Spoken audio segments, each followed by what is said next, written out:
ಸ್ನೇಹಿತರೆ ಎಲ್ಲರಿಗೂ ನಮಸ್ಕಾರ. ನಾನು ಪ್ರವೀಣಿಯಸ್ ಕೋಲಾರದಿಂದ ವಿಜ್ಞಾನ ಮತ್ತು ತಂತ್ರಜ್ಞಾನ ಅಥವಾ ಸೈನ್ಸ್ ಅಂಡ್ ಟೆಕ್ನಾಲಜಿ ಸೀರೀಸ್ಗೆ ನಿಮ್ಮನ್ನೆಲ್ಲ ಸ್ವಾಗತ ಕೋರ್ತಾ ಇದ್ದೀನಿ. ಇವತ್ತು ನಾವು ಈ ಒಂದು ಸೈನ್ಸ್ ಅಂಡ್ ಟೆಕ್ನಾಲಜಿನಲ್ಲಿ ಒಂದು ವಿಶೇಷವಾದ ಕಂಪ್ಯೂಟರ್ಸ್ ಬಗ್ಗೆ ತಿಳ್ಕೊಳ್ಳುವಂತ ಪ್ರಯತ್ನವನ್ನ ಮಾಡೋಣ. ಬನ್ನಿ. ಕಂಪ್ಯೂಟರ್ಸ್ ಬಗ್ಗೆ ಇವತ್ತಿನ ದಿನದಲ್ಲಿ ಗೊತ್ತಿಲ್ಲದೆ ಇರುವಂತವರೇ ಇಲ್ಲ. ಹಾಗಾಗಿ ಎಲ್ಲ ಪರೀಕ್ಷೆಗಳಲ್ಲೂ ಸಹ ಕಂಪ್ಯೂಟರ್ ಅವೇರ್ನೆಸ್ ಬಗ್ಗೆ ಸಾಕಷ್ಟು ಪ್ರಶ್ನೆಗಳು ಬರ್ತಾ ಇರೋದು ನಿಮ್ಗೂ ಮತ್ತು ನಮ್ಗೆ ಎಲ್ರಿಗೂ ಗೊತ್ತಿರುವಂತ ವಿಚಾರ. ಹಾಗಾಗಿ ಕಂಪ್ಯೂಟರ್ಸ್ ಬಗ್ಗೆ ಒಂದಷ್ಟು ವಿಚಾರಗಳನ್ನ ನಾವು ಈ ಮುಂದಿನ 2 ಸರಣಿಗಳಲ್ಲಿ ತಿಳ್ಕೊಳಕ್ ಹೋಗ್ತಾ ಇದೀವಿ. ಹಾಗಾಗಿ ನಾವು ಈ ಸರಣಿಯನ್ನ ಫ್ಯಾಬ್ಯುಲಸ್ 50 ಅಂತ ಕರೆಯುತ್ತಾ ಇದ್ದೀವಿ. ಫ್ಯಾಬ್ಯುಲಸ್ 50 ಅಂತಂದ್ರೆ ಈ ಇಡೀ ಕಂಪ್ಯೂಟರ್ಸ್ ಬಗ್ಗೆ ನಾವು ತುಂಬಾ ಟಾಪ್ 50 ಆಗಿರುವಂತ ಮತ್ತು ಮೋಸ್ಟ್ ಲೈಕ್ಲಿ ಆಗಿರುವಂತಹ 50 ಪ್ರಶ್ನೆಗಳಿಗೆ ಉತ್ತರವನ್ನ ಕೊಡ್ತಾ ಇದ್ದೀವಿ. ಅದು 2 ಸೆಷನ್ಗಳಲ್ಲಿ. ಇವತ್ತು ನಾವು ಒಂದು ಸೆಷನ್ ನಿಮ್ಗೋಸ್ಕರ ತಂದಿದ್ದೀವಿ. ಬನ್ನಿ, ನಿಮ್ಮನ್ನೆಲ್ಲ ನಾನು ಮತ್ತೊಮ್ಮೆ ಸ್ವಾಗತ ಕೋರ್ತಾ ಇದ್ದೀನಿ.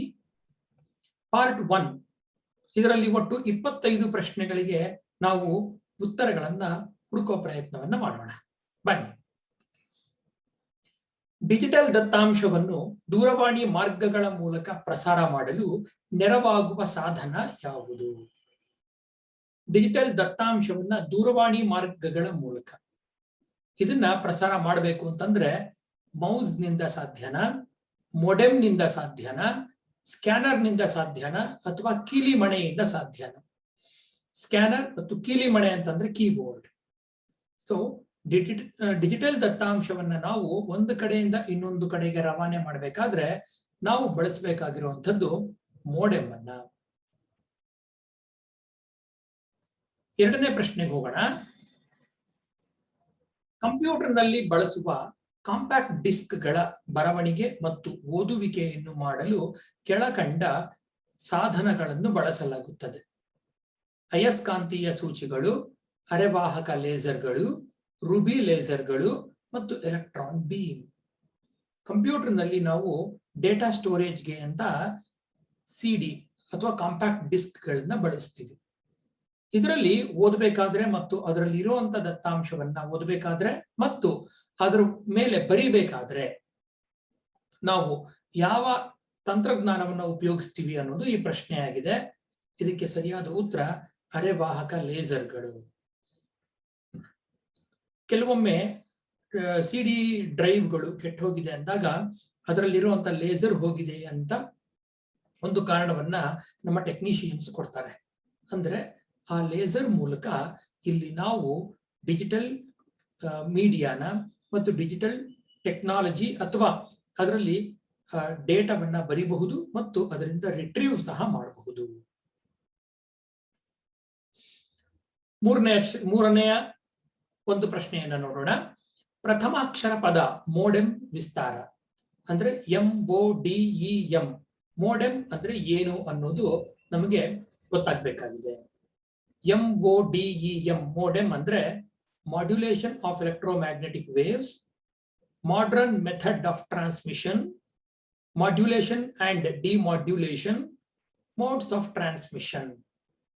ಇಲ್ಲಿ ಇದಕ್ಕೆ ಸರಿಯಾದ ಉತ್ತರ ಮಾಡ್ಯುಲೇಷನ್ ಅಂಡ್ ಡಿಮಾಡ್ಯುಲೇಷನ್ ಆಗಿದೆ.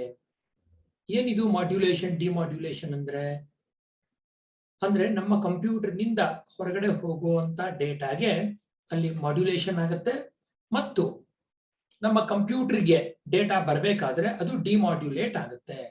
ಹೀಗೆ ಮಾಡ್ಯುಲೇಷನ್ ಮತ್ತು ಡಿಮಾಡ್ಯುಲೇಷನ್ ಎರಡನ್ನೂ ಸಹ ಒಂದೇ ಒಂದು ಸಾಧನ ಮಾಡ್ತಾ ಇರುತ್ತೆ. ಆ ಸಾಧನವೇ ಮೋಡೆಮ್.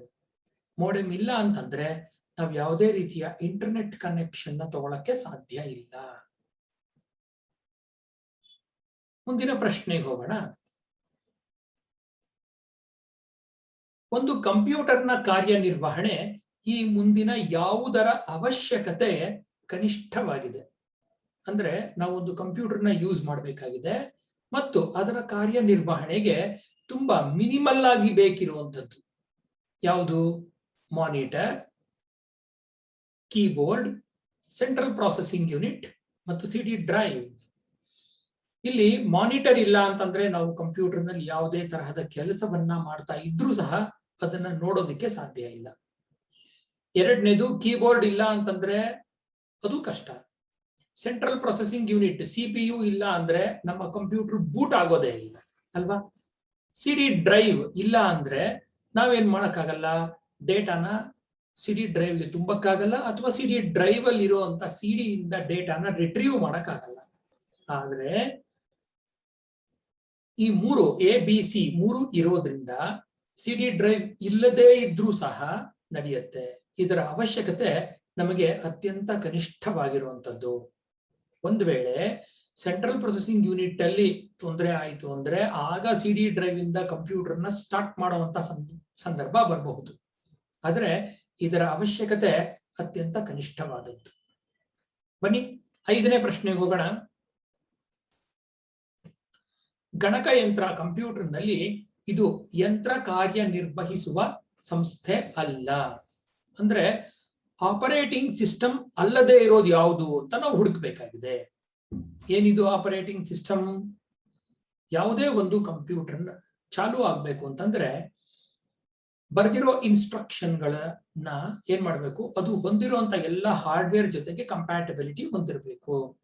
ಎಲ್ಲ ಹಾರ್ಡ್ವೇರ್ಗಳನ್ನು ಒಂದಕ್ಕೊಂದು ಸಮ್ಮಿಲನಗೊಳಿಸುವಂತಹ ಒಂದು ಪ್ರೋಗ್ರಾಮ್, ಕಂಪ್ಯೂಟರ್ಗೆ ಅರ್ಥ ಆಗುವಂತ ಪ್ರೋಗ್ರಾಮ್ಗಳ ಸೆಟ್ ಅನ್ನ ನಾವು ಆಪರೇಟಿಂಗ್ ಸಿಸ್ಟಮ್ ಅಥವಾ OS ಅಂತ ಕರಿತೀವಿ.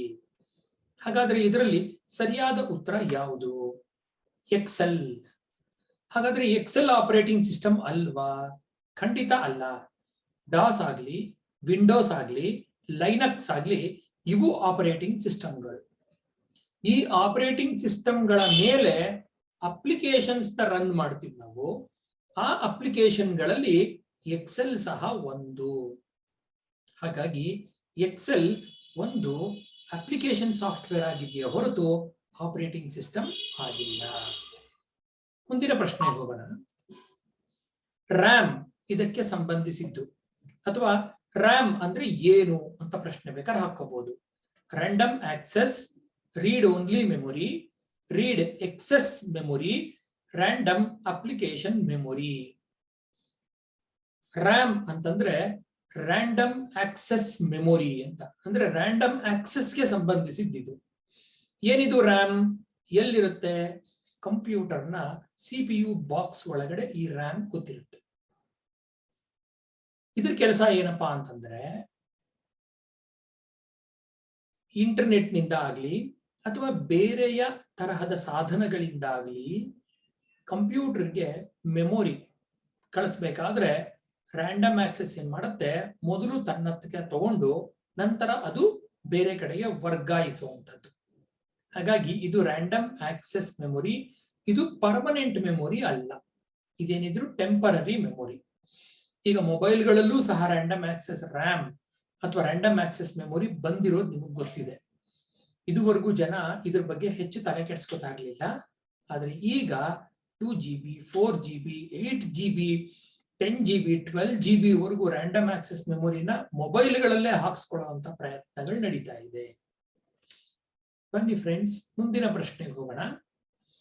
1 ಟೆರಾಬೈಟ್ಗೆ ಸಮನಾಗಿರುವುದು ಯಾವುದು? ಒಂದು TB. ಸಾಧಾರಣವಾಗಿ ಈ TBಯನ್ನ ನಾವು ಎಲ್ಲಿ ಗಮನಿಸ್ತೀವಿ? ಹಾರ್ಡ್ ಡಿಸ್ಕ್ಗಳಲ್ಲಿ ಗಮನಿಸ್ತೀವಿ.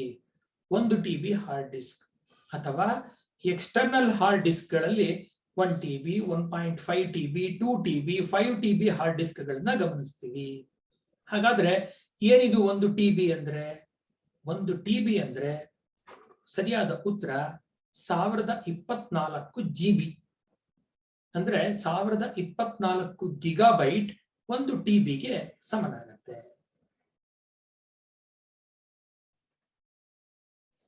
ಕಂಟ್ರೋಲ್ Z ಯಾವ ಕ್ರಿಯೆಯ ಶಾರ್ಟ್ ಕಟ್ ಕೀ ಆಗಿದೆ?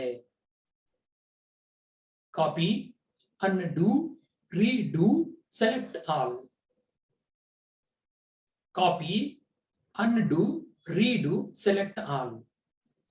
ಸ್ನೇಹಿತರೆ, ಕಂಪ್ಯೂಟರ್ಸ್ ಅಲ್ಲಿ ಕೆಲಸ ಮಾಡುವಾಗ ಎಲ್ಲ ಕೆಲಸವನ್ನು ನಾವು ಮೌಸ್ ನಿಂದಾನೇ ಮಾಡಕ್ಕಾಗಲ್ಲ.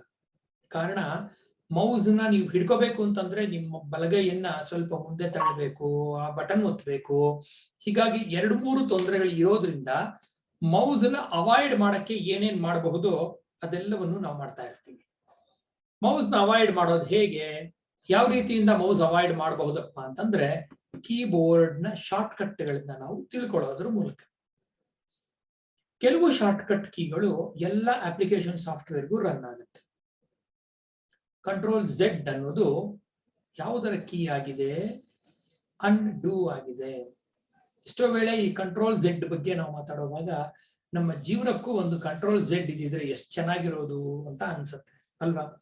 ಒಮ್ಮೆ ಮಾಡಿರೋದನ್ನ ಮತ್ತೆ ವಾಪಸ್ ಹೋಗಿ ಅದನ್ನ ಮಾಡದೇ ಇರೋ ಹಾಗೆ ಮಾಡೋದು. ಎಷ್ಟೋ ವೇಳೆ ಈ ಕಂಟ್ರೋಲ್ Z ನಮ್ಮ ಎಷ್ಟೋ ನಿರ್ಧಾರಗಳನ್ನ, ತಪ್ಪು ನಿರ್ಧಾರಗಳನ್ನ ತಗೊಂಡಿರುವಂತದನ್ನ ಸರಿಪಡಿಸುವಂತ ಕೆಲಸ ಮಾಡುತ್ತೆ. ತುಂಬಾ ಪವರ್ಫುಲ್ ಆಗಿರುವಂತ ಕೀ ಕಾಂಬಿನೇಷನ್ ಕಂಟ್ರೋಲ್ Z, ಅನ್ಡೂ. ಹಾಗೆ ಕಂಟ್ರೋಲ್ Y ಅಂತ ನೀವು ಒತ್ತಿದ್ದಾದ್ರೆ ನೀವೇನ್ ಕೆಲಸ ಮಾಡಿದೀರಾ ಅದು ಮತ್ತೆ ರಿಪೀಟ್ ಆಗುತ್ತೆ, ರೀಡೂ ಆಗುತ್ತೆ. ಕಂಪ್ಯೂಟರ್ ವ್ಯವಸ್ಥೆಯಲ್ಲಿ ಸ್ಕ್ಯಾನರ್ ಒಂದು ಇನ್ಪುಟ್ ಸಾಧನ, ಔಟ್ಪುಟ್ ಸಾಧನ, ಮೇಲಿನ 2 ಅಥವಾ ಮೆಮೊರಿ. ಕಂಪ್ಯೂಟರ್ ವ್ಯವಸ್ಥೆಯಲ್ಲಿ ಸ್ಕ್ಯಾನರ್ ನಿಂದ ಏನ್ ಮಾಡ್ತೀವಿ ನಾವು, ಒಂದು ಡಾಕ್ಯುಮೆಂಟ್ ನ ಸ್ಕ್ಯಾನರ್ ಮೇಲೆ ಇಟ್ಟು ಅದರಲ್ಲಿ ಇರುವಂತದ್ದ ಡೇಟಾನ ನಾವು ಕಂಪ್ಯೂಟರ್ಗೆ ವರ್ಗಾಯಿಸ್ತೀವಿ. ಹಾಗಾಗಿ ಕಂಪ್ಯೂಟರ್ ಕಡೆಗೆ ಡೇಟಾ ಹೋಗೋದ್ರಿಂದ ಇದು ಇನ್ಪುಟ್ ಡಿವೈಸ್, ಕಂಪ್ಯೂಟರ್ಗೆ ನೀವು ಕೊಡ್ತಾ ಇರುವಂತದ್ದು. ಹಾಗಾಗಿ ಇದೇನಾಗತ್ತೆ, ಇನ್ಪುಟ್ ಡಿವೈಸ್ ಆಗತ್ತೆ. ಔಟ್ಪುಟ್ ಡಿವೈಸ್ ಅಂದ್ರೆ ಕಂಪ್ಯೂಟರ್ ನಿಂದ ಹೊರಗಡೆ ಬರ್ತಾ ಇರುವಂತದ್ದು. ಉದಾಹರಣೆಗೆ ಪ್ರಿಂಟರ್. ಮೆಮೊರಿ ಅಂತೂ ಅಲ್ಲ. ಈಗ ಈ ಪ್ರಶ್ನೆಗೆ ಸ್ಕ್ಯಾನರ್ ಒಂದು ಮೆಮೊರಿ ಅಲ್ಲ. ಮೇಲಿನ 2 ಆಗಕ್ಕೆ ಕೆಲವು ಮಾತ್ರ ಸಾಧ್ಯ, ಆದ್ರೆ ಇಲ್ಲಿ ಈ ಸ್ಕ್ಯಾನರ್ ಕೇವಲ ಇನ್ಪುಟ್ ಸಾಧನ. ಜಗತ್ತಿಗೆ ಮೊದಲ ಯಶಸ್ವಿ ಎಲೆಕ್ಟ್ರಾನಿಕ್ ಕಂಪ್ಯೂಟರ್ ಯಾವುದು? ಚಾರ್ಲ್ಸ್ ಬಾಬೇಜ್ ಕಂಡುಹಿಡಿದ ಅಥವಾ ಚಾರ್ಲ್ಸ್ ಬಾಬೇಜ್ ಸೃಷ್ಟಿ ಮಾಡಿದ ಒಂದು ಕಂಪ್ಯೂಟರ್ ಯಾವುದು? ಪರಂ, ಕ್ರೇವನ್, ಪ್ಯಾಸ್ಕಲೈನ್, ಇನಿಯಾಕ್. ಇದನ್ನ ಎಲ್ಲರೂ ನೆನ್ಪಿಟ್ಕೊಳ್ಳೇಬೇಕು. ಚಾರ್ಲ್ಸ್ ಬಾಬೇಜ್ನ ಹೇಗ್ ಜ್ಞಾಪಕ ಇಟ್ಕೊಂಡಿರ್ತೀರಾ ಹಾಗೆ ಇನಿಯಾಕ್ನು ಜ್ಞಾಪಕ ಇಟ್ಕೋಬೇಕು. ಇನಿಯಾಕ್ ಅಂದ್ರೆ ಏನು? Electronic numerical integrator and calculator ಅಂತಾನೂ ಕರೀತಾರೆ, ಕೆಲವೊಮ್ಮೆ ಕಂಪ್ಯೂಟರ್ ಅಂತಾನೂ ಹೇಳ್ತಾರೆ. ಆದ್ರೆ ಸ್ಪೆಸಿಫಿಕ್ ಆಗಿ ಅವನದನ್ನ ಕಂಪ್ಯೂಟರ್ ಅಂತ ಕರೆದಿರಲಿಲ್ಲ. Electronic numerical integrator and calculator. Charles Babbage ಅವತ್ತು ಈ ಒಂದು ಇದನ್ನ ಅವನು ಏನಂದ್ರ ಮೆಕ್ಯಾನಿಕಲ್ ಮೆಷಿನ್ ಅಂತ ಕರೆದಿದ್ದ. ಇದನ್ನ ಅವನು ಅವತ್ತು ಕಂಡು ಹಿಡಿದೇ ಇದ್ದಿದ್ರೆ ಇವತ್ತು ನೀವು ಈ ರೀತಿಯಾಗಿ ಯೂಟ್ಯೂಬ್ ಮೂಲಕ ಆಗ್ಲಿ ಅಥವಾ ಬೇರೆ ಯಾವುದೇ ಸಾಧನಗಳ ಮೂಲಕ ಆಗ್ಲಿ ಈ ತರ ವರ್ಚುವಲ್ ಆಗಿ ಒಬ್ರಿಗೊಬ್ರು ಮುಂದೆ ಕುತ್ಕೊಂಡು ನೋಡೋದಕ್ಕೆ ಸಾಧ್ಯನೇ ಇರ್ತಿರ್ಲಿಲ್ಲ ಅಲ್ವಾ.